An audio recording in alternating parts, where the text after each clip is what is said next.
Here's a quick hint on this 15 to 1 gear lab.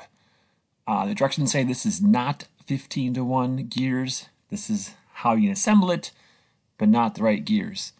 There's no driver or driven. Well, there are, but it's not labeled. So you gotta figure that out. The picture shows a 25 to 1 gear system because the 12 tooth and the 60 tooth, when they mesh together and turn, this creates a 5 to 1 system.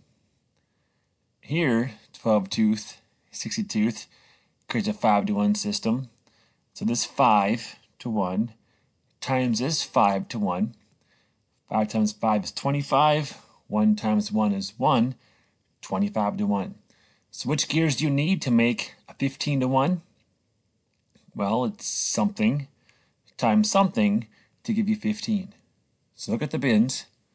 Which gears could we use for our system A times system B to give you 15? There's your hints for 15 to 1 lab.